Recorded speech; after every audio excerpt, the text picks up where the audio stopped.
Thank you for joining this session.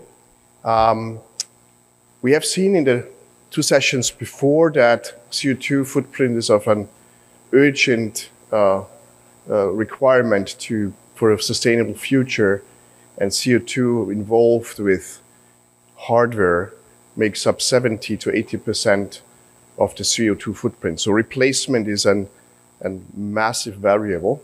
And if you think about the SSDs and hard drives, definitely they have to be replaced. And basically what we show here is permanent data storage. Completely different here. It's a different presentation than yesterday, but of course it has some similarities, but with a different emphasis on the time in the next years till the 2030s.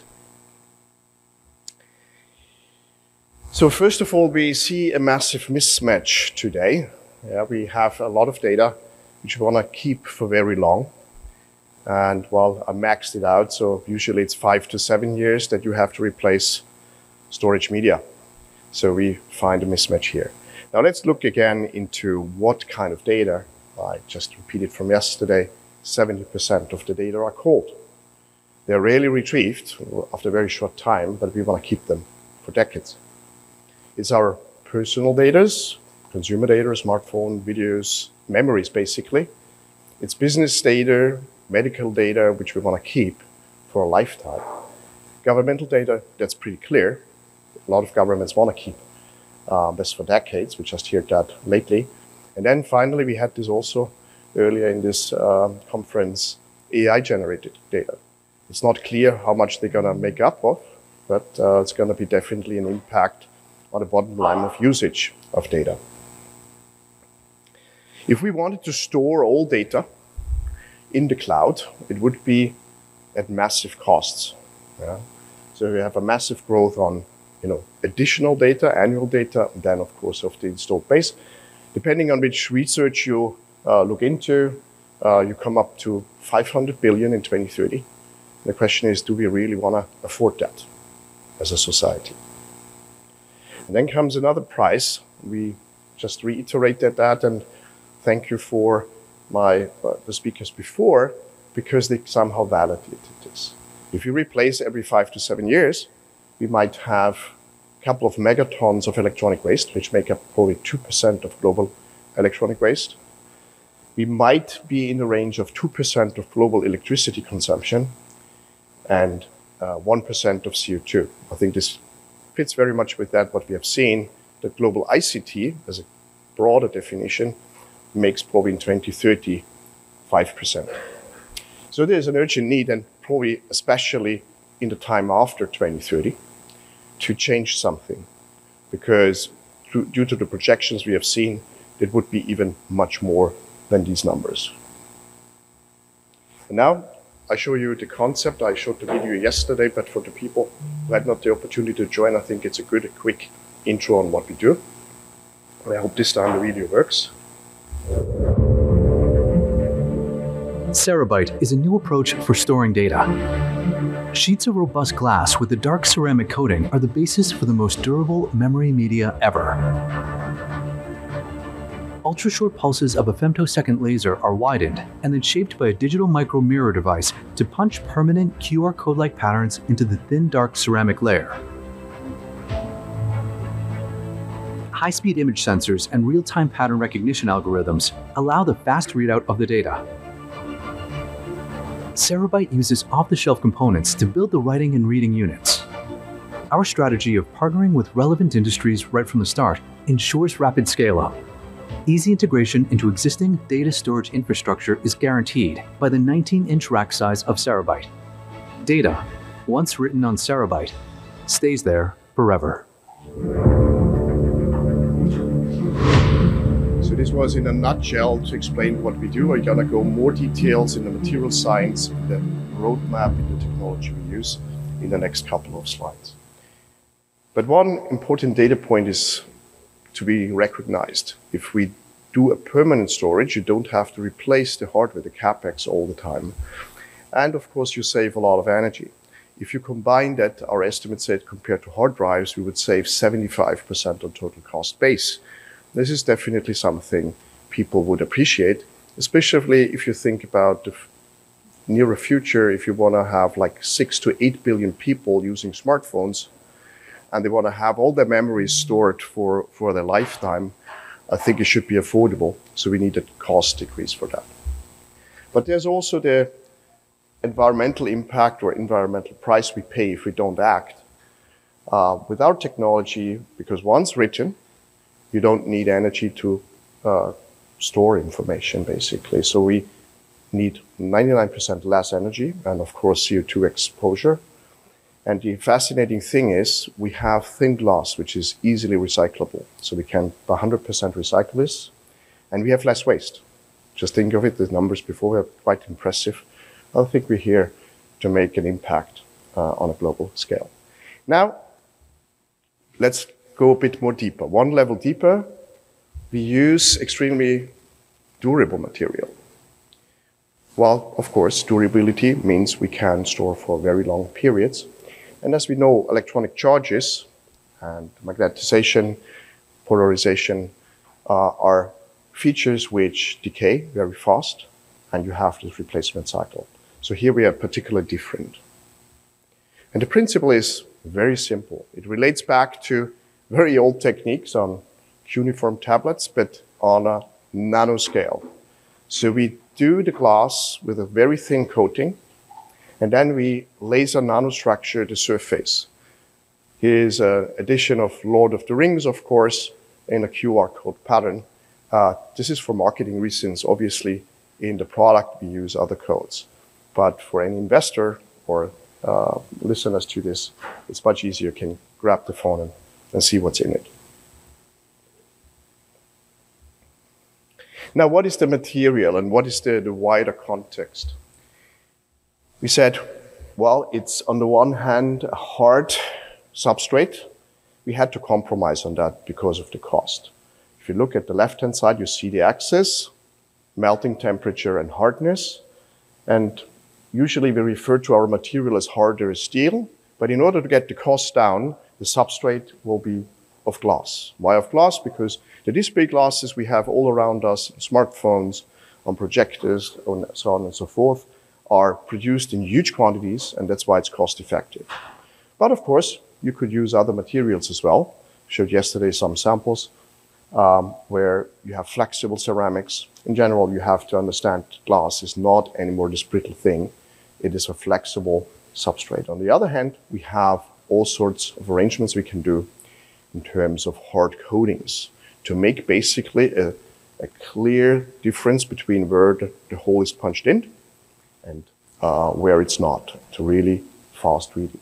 And here I want to especially emphasize you can do ceramics, which is fluorescent. That will help us later in getting to very small structures and basically high storage density. So what you see, the concept we propose gives a lot of flexibility for manufacturers to prepare something which can be used by other companies basically doing the writing and reading. So we ourselves see us more as a licensing company, helping others to develop a product which is can hit the market and replace a whole category of cold data storage devices. Now, even when we compromise on the durability in the sense that glass melts at 700 degrees, it's still far beyond what you usually have a storage medium. Yeah? So we made some tests. I said, well, you have before and after aging. And we did a test on what happens if we cool it down to almost zero. So we brought it down to 18 millikelvin and brought it back again. Actually, nothing happened. The next test is like a durability test. Actually, if you do this like 3 days and 300 degrees, it's a very exponential function. Usually you could say this could be thousands of years, but we don't communicate that because this is not a use case. It's a quality of the product, but it's not a use case where we intend to sell to customers. Then there is another one, 500 degrees with an acidic environment. So you can't do this with any other medium from the temperature, but also from the acidic environment. And finally, which finds a lot of interest in governmental sectors, EMP, UV, or radiation can't harm the information written. So here we are completely different than any other storage medium which is proposed. And then, of course, we tend to market this as like cold data, actually a gold data. We want to mine them probably in 10, 15, 20 years. And if we write this on our glasses, we can actually do that. So you don't have to replace it or don't have costs. Here on the left-hand side, you find chromium nitrate. This is actually the data carrier we use. On the right-hand side, you can play around with gold colors. This is titanium nitrate. It's the same class, but with a different optical quality. But this is not enough. I think what the people we talked to were most fascinated is actually the next part, how we write fast and read fast all these data. And what you see here is a very simple principle. Actually, we use the digital mirror device, which is behind the screen in a projector, but uses with a laser. So we can write up to 2 million bits in one shot. And the digital mirror devices usually can be operated at 10 to 30 kilohertz. So if you add it up and multiply that, you can end up with very, very high storage speeds. Here again, we saw it before, a bit of an glimpse into the machine to explain a bit more clearly what we do. So we have one floor where we have the optical path. We take the femtosecond laser's light, get through some modification on the wave front, because we have to make it flat top, go through the DMD, and then fire it through a microscopic optic onto the surface. So it's different than the projector here. The projector here is basically widening the field of view. Here we take a microscope and fire it in a very, very small region. And of course, the reading is the same. You can read it back, so you need some illumination, a very short flash of light, because we do writing and reading on the move. It's basically the stage, as you have seen, is moving forth and back. And in order to make a standstill, you have very short pulses between writing and reading. And then, of course, a lot of processing is behind. We can discuss this later, because obviously the image you get is not the informational value. It's much more resolution than you have as information. So there's a significant processing behind. I'll come to that in a second. Now here, this is the development roadmap, which we share in the industry, and really this is a call for the industry to be part of this. There's so many bits and pieces which have to be done in a collaboration or standardized to make this rollout. So basically we started with a demo system in 2024, then followed on next version, bit more storage density and speed. And actually the real commercial system will be available in 26 to 7 and on to the 30s. Here we get into the region of storage densities, which are reasonable for data centers, and speeds which are attractive. And you see also, like, there was a lot of buzz in the blogs. They somehow misread the abstract. It was not per cartridge. Please, again, it's not per cartridge. I mean, we have storage densities in the future, which probably get to that point, but now it's very modest. But this is not the quality. Storage density is not the quality. Quality is the longevity of the system, and you don't have to have the replacement cycle. Plus, one additional thing, we have very short access times to the first byte, because different than tape, we actually have random access to one of the platters. And to show you again what the software structure architecture is, basically we envision an interface. We will start with a cloud interface like S3 to make it easier for you to test. And we will develop this further to be able connectable to other services. Then you have a data management layer, because you get a lot of ingest, but then you have to kind of fabricate all this data on the various platters and surfaces. So you have a buffer storage there. Error correction is needed. Obviously, we do this. I come to that in a slide later in several levels. And then you have the encoding and the high-speed writing, which is only the half part of the equation. The other one is much more difficult, because if you read, we have 20 megabyte or megapixels of read at 300 frames per second. So there's a lot of compute to be done. And this is what we do with FPGAs. So they seem to be very attractive in a way of being simple and fast to decipher the information. It goes back to the error correction, and so you can retrieve that.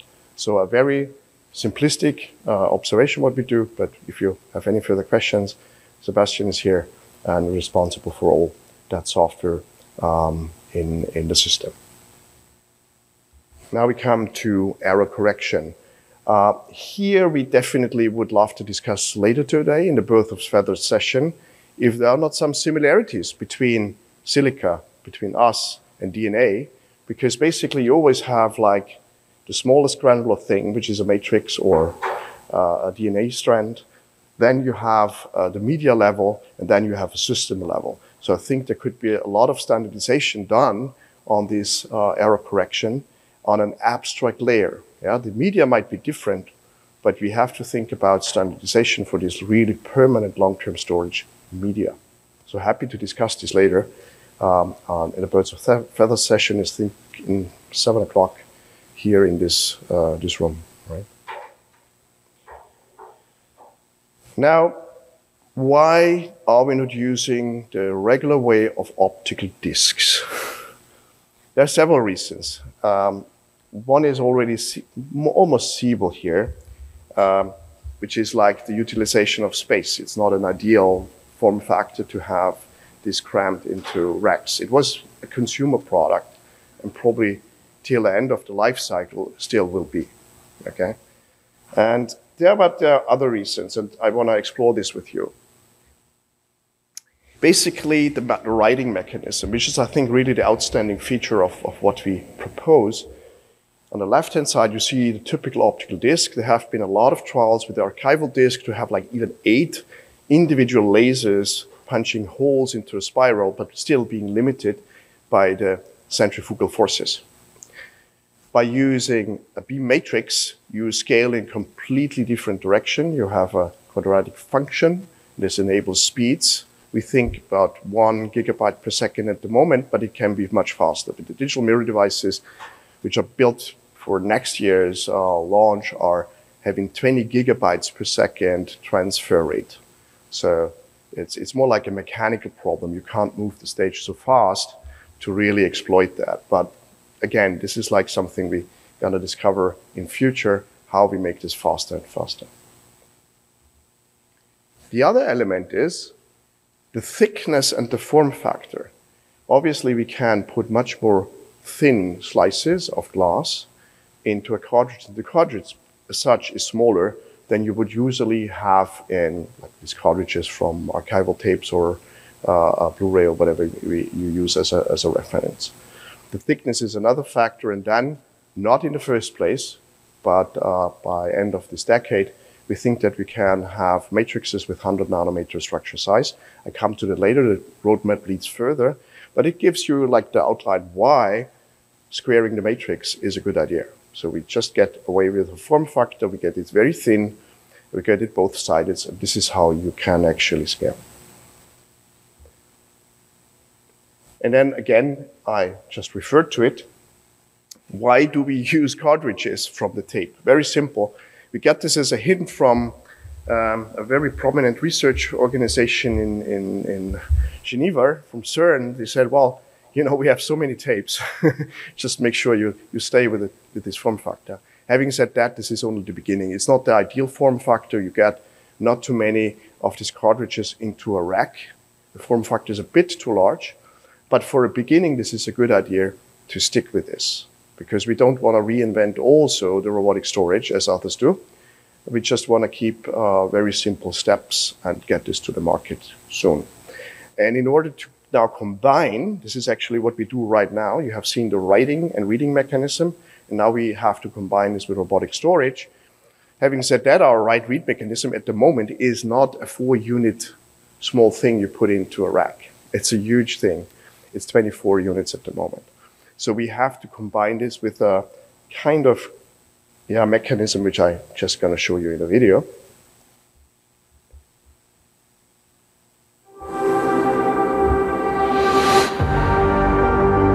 So we use standard racks, which are produced, I think, 1 million pieces by now.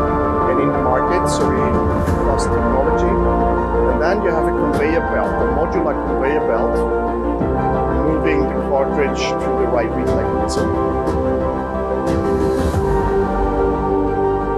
Actually, you have some mechanism to get one of the slides, put it on the drive, write or read, whatever is on duty, get it back. And at the moment we are at like 3 slides. This is not much, but it can be put in stacks. And this is how we want to scale for the demo system in the next year. And a lot of work has to be done on the mechanical engineering part, but we are happy to basically have our headquarters in Munich. We have a very good base and solid base for mechanical engineers around there, so we're gonna manage this, I think. Now we look into the further future and see what can we do with this kind of principle. The principle is use the hardest material you can get and the most cost-effective material you can get as a storage medium. And we did this in form of proof of concept. So the first proof of concept we're showing with lasers, yeah, well, you can go below the diffraction limit, get down to 100 nanometers with UV. Why that? Because there's a nonlinearity happening. So this is this ultra-thin layer of ceramics, and then you have a femtosecond lasers. This combined allows structure sizes below diffraction limit, which obviously causes a lot of problems later on if you want to read it. So for a while, we wanted to be able to read our own structures because we were writing all of a sudden too small. Come to the later how we solved that.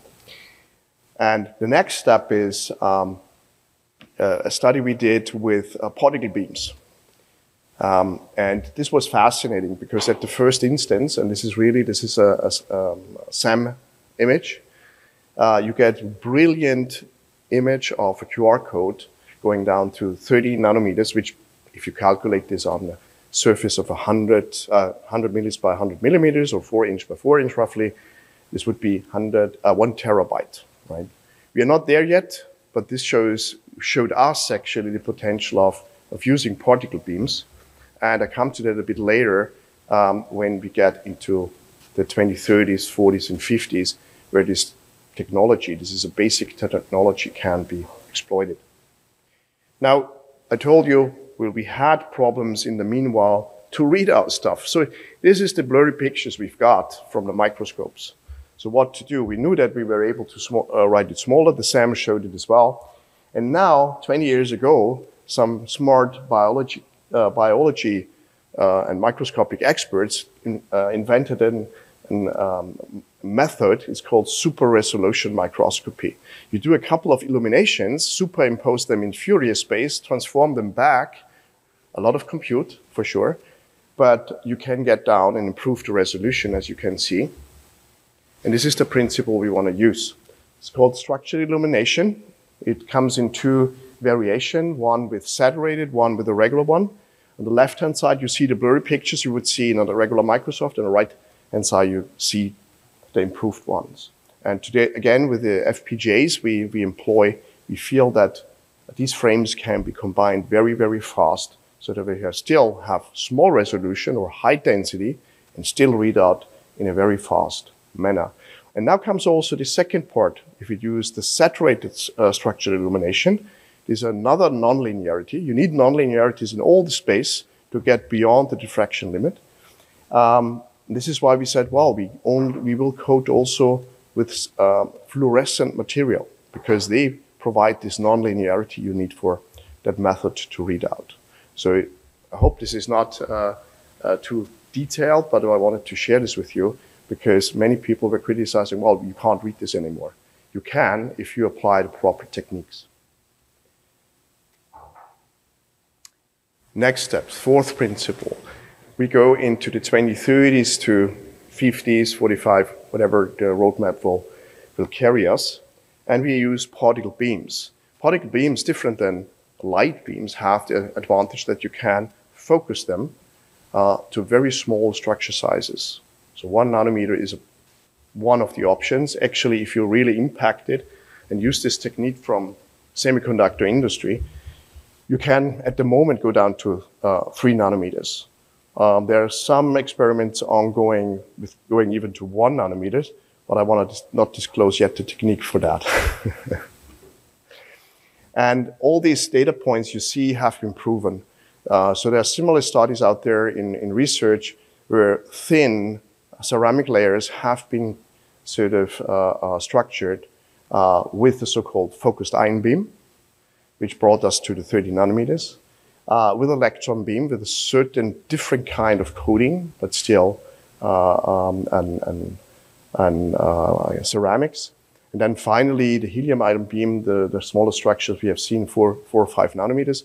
We are at the moment there to like replicate these papers and see how we get up with the writing speed, because obviously particle beams are not the cheapest thing you can have at the moment.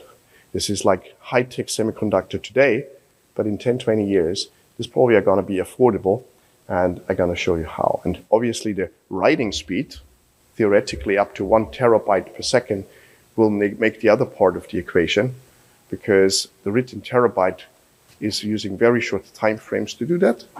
And if you have very short time frames, the capital utilization brings it down on the cost side.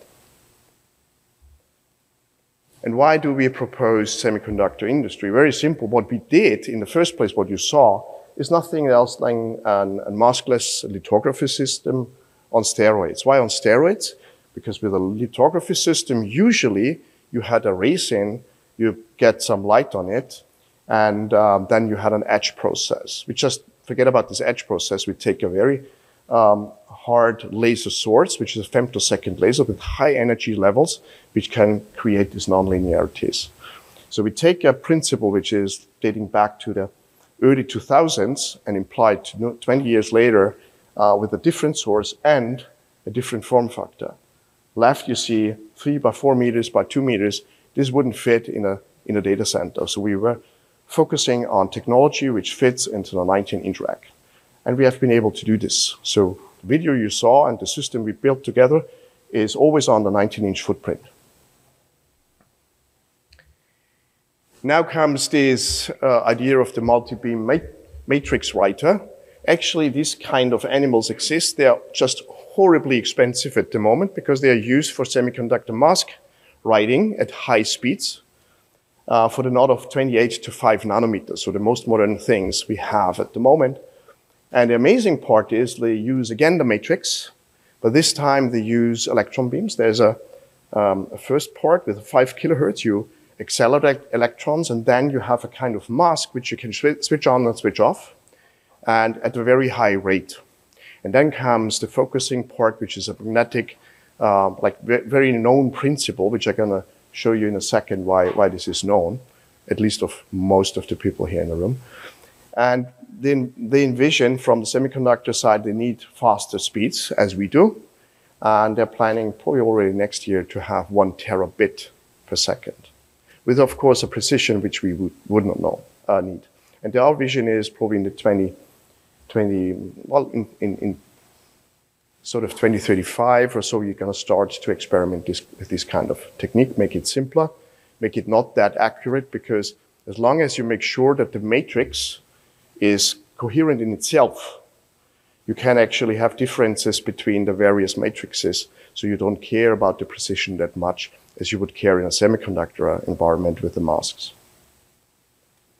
And that this concept of affordable multi-beam matrices, or in this case, multi-beam electron guns, is very familiar.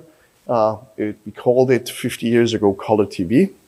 And we might have techniques to build, again, affordable systems to write data.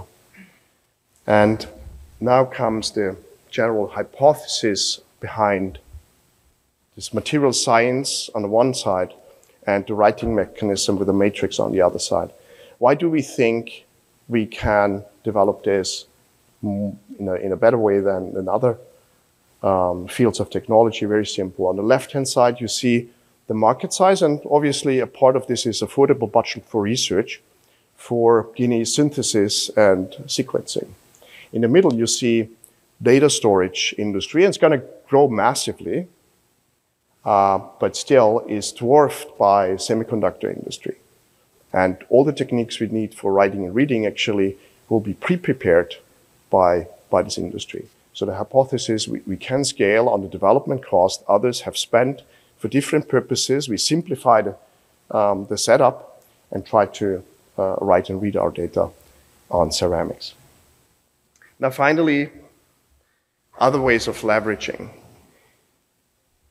the very beginning, I said we have to leverage on the cost side just to make an abundance presence of media and have a process which is scalable.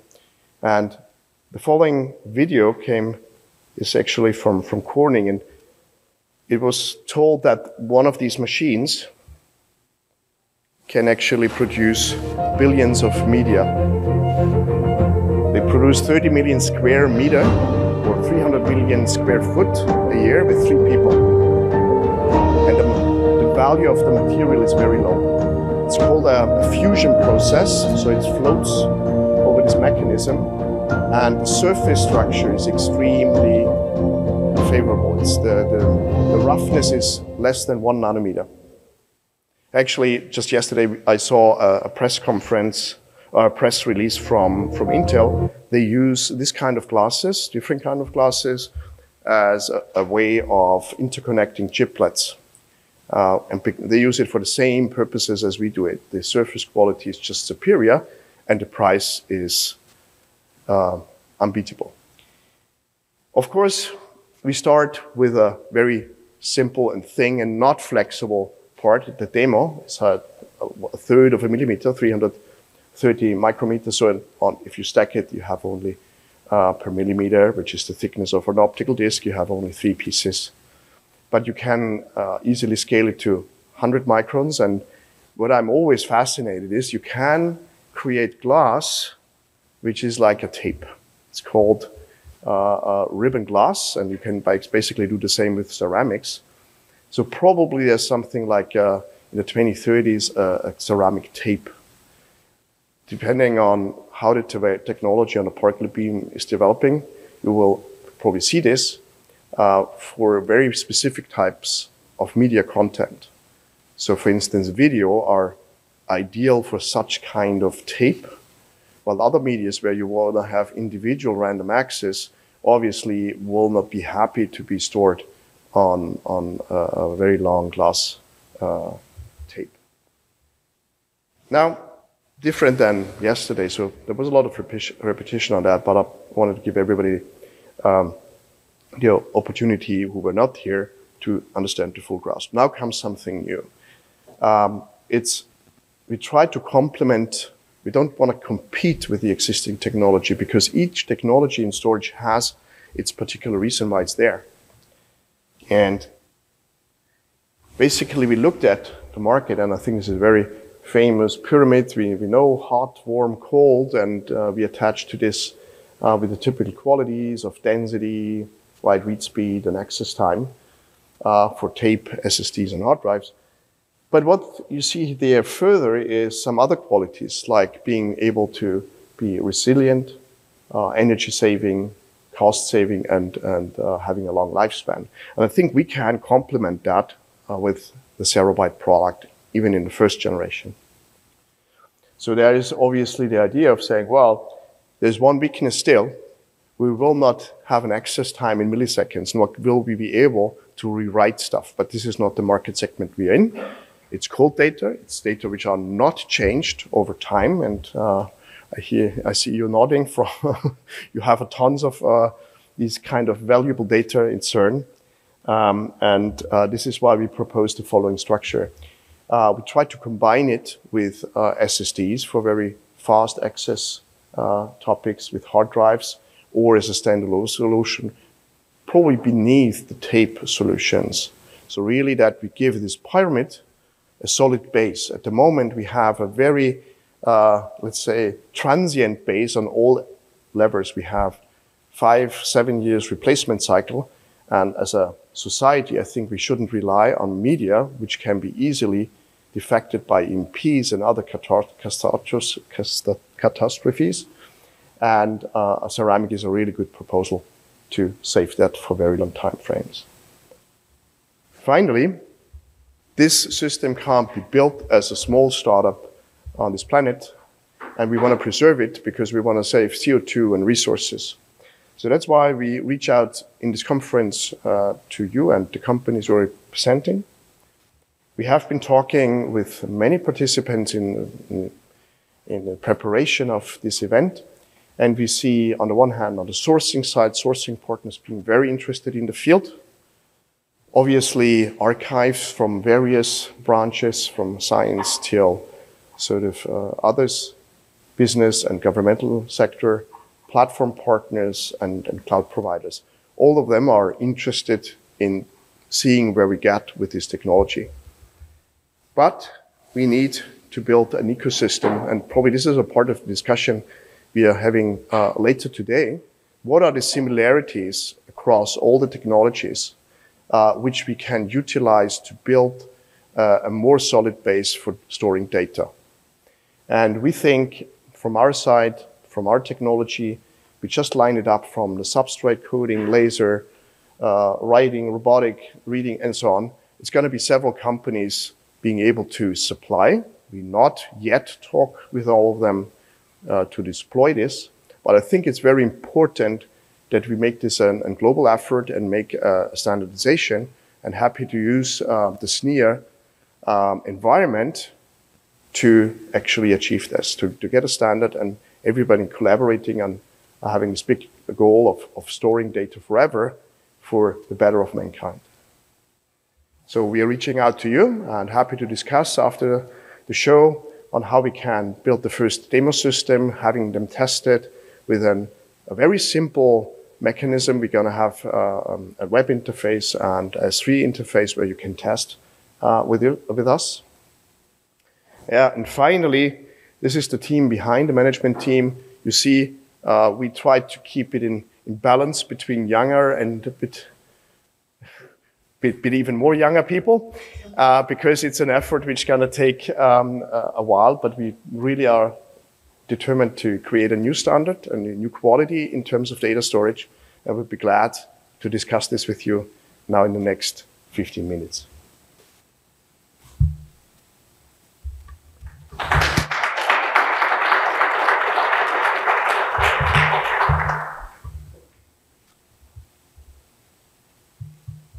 If you go into a little bit more detail at the request of CERN and your other people you're talking about, keep it in a tape form factor. We have so many of these damn things installed, we don't want to get rid of them. And unlike tape drives and tape media, it's not a 7-year, 5 to 7 year replacement cycle. You can keep the robotic for 15 to 20 years. Exactly. So what are the limitations of this form factor if you look at the future? And how many of the glass discs can you get in there now? And how many can you get in the future? So let's assume a similar form factor, not the same as not quite as. It depends. We think we can stack them top on top because of the specific coating we do, so it can slide on each other. And we think we can go beyond 100 in one cartridge, definitely. So that makes the whole. Yeah. But the reason is very simple. Think about the hardness of the material we use. It's harder than steel. So that's why this is working. And we have to see, well, obviously, if you do this thousands of times, this might wear out. This is clear. I mean, as any storage media wears out when it's used too much. So here we have to really work on a good match between what we do as coating and as substrate material, because you can basically use materials like, we have it on our smartphones, Gorilla Glass and the like, but it comes at a price. So here is definitely some research to be done, and it's testing and engineering. It's not actually research, it's testing and engineering what is the best recipe for that.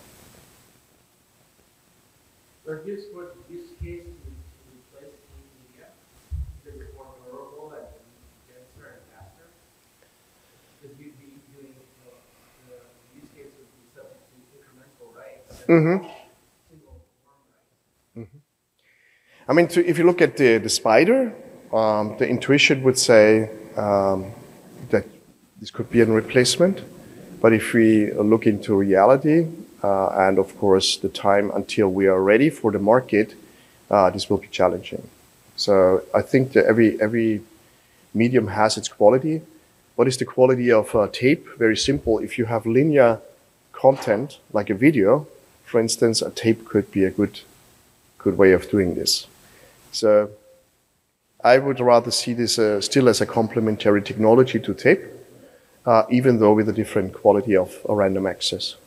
You have great warm capability. Yep. But you have the ability to do incremental right on top of it. That's true. Yeah. Yeah. It doesn't have to still follow the same form factor. Mm-hmm. Yeah, probably. I mean, we probably really have to explore this on a use case by use case basis. We realize that there are so many use cases where we are superior, but there are many use cases where it's going to be difficult to get a better position. Yeah. So here we really are in explorative phase, and this is why we reach out, like integrators who have this capability of really assessing what use case can be used for that. This is really of value for us. Absolutely, absolutely. There's a lot of like qualities in it, but there's also a lot of quality. There's a reason why tape is still around. Let's put it this way. Yes. Would a larger target market be the hundreds of thousands of hard drive petabytes that are used inefficiently to store old data that are there for the picking?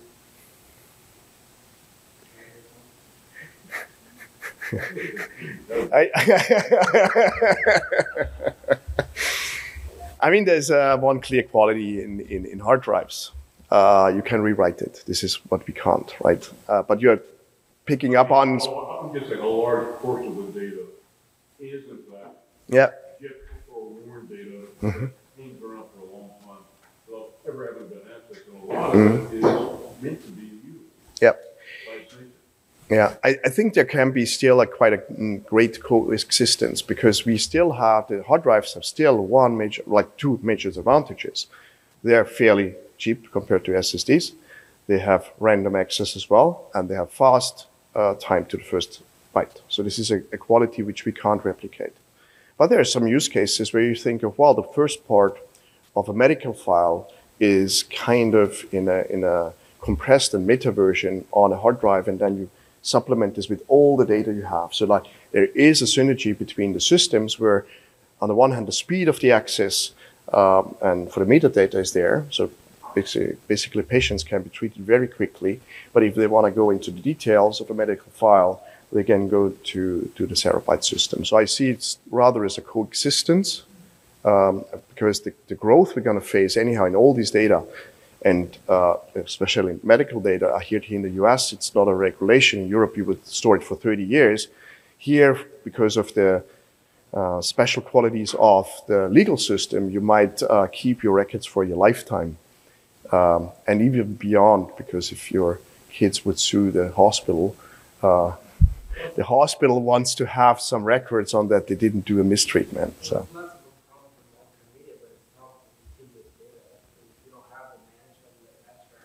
Mm-hmm.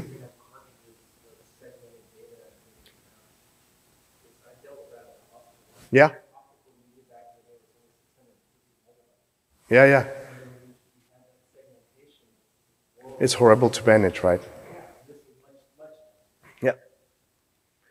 And it really depends on the. I mean, I had yesterday amazing. Come to that amazing like the last days. I found out there is a project going on at MIT where they do a brain scan with amazing resolution with a SAM, and to do 1 cubic millimeter, they needed 1 petabyte. If you do the whole brain, it's 1 zettabyte. So if you think about like all the technology we're going to employ in medicine in future, I mean, this is the extreme, of course. But there's going to be much to come, which we want to preserve for health reasons. You talked about chiplets and photonic state do you get a place where they both emerge where they're not leave the external laser to be instead the photonic space is actually used to be the QR code Mm-hmm. Or is it too deep for what technology? I mean, there was I recall in the first years of engineering school that there was already a concept where you had mini fuses and you basically blow them up with the driver. I'm not so sure whether this is a good idea because it takes a lot of a semiconductor environment to do that. So at the moment I mean, let's put it this way. I think the principle is clear laid out. It's a surface in which we structure. And there is, let's put it this way, a very interesting way of getting the read even much faster. And the secret for that is your smartphone already. So if you have a couple of sensors and they're produced very cheaply, so I think the access time will still be a problem long term. So this is it's cold data, so you can digest this, but you can think of reading mechanisms which are crazy fast. I think the important to do that is one aspect to get to the main call. You still need doctor domain. Yeah. And that's the main one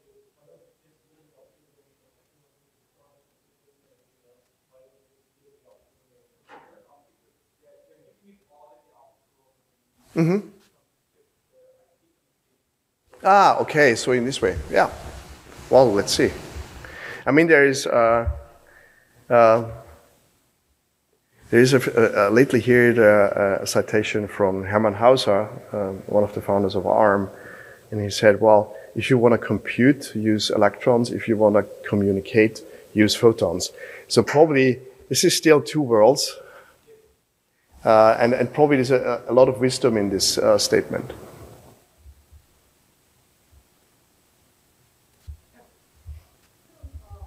One question about the form factor and the robotics. This that particular robotics that you were showing, I know you mentioned the demo system in 2024, but is there some kind of a prototype to try with that robotics already? Yeah. So actually what we do, we do now a prototype, which is actually now combined. So this what you have seen as video in the beginning. This is the right read head, which is going to be combined with robotics. But of course, you have seen. So this is real now, yeah. And now we take the next year and work with partners to get the densities on all angles more dense to achieve the 1 petabyte. Because the system what we build right now is really to demonstrate that this can be done, and now it's going for performance.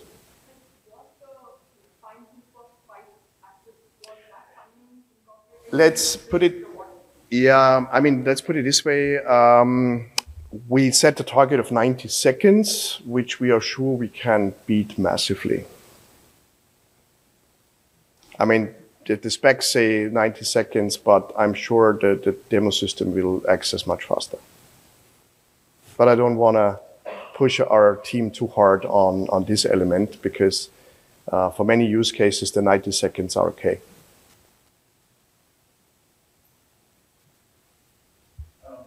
For your example, where you're showing 30 nanometer aspect sizes, Mm-hmm.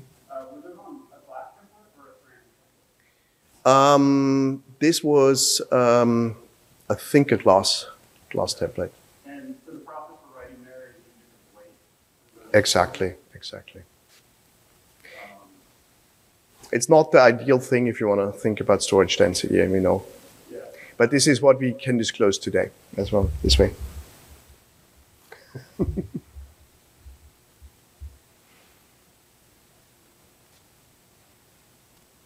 Very good. If there are no further questions, I think we have. Your AI image, that was pretty cool. Yeah? I want to capture that. Sure. Where is it? Here we go.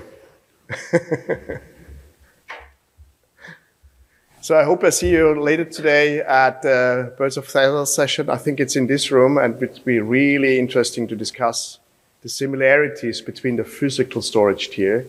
It may be DNA or molecules, bioelectrical molecules. It might be ceramic, might be silica. So there is definitely some similarities we have out there. There's holographic, yeah. So let's discuss that. Thank you.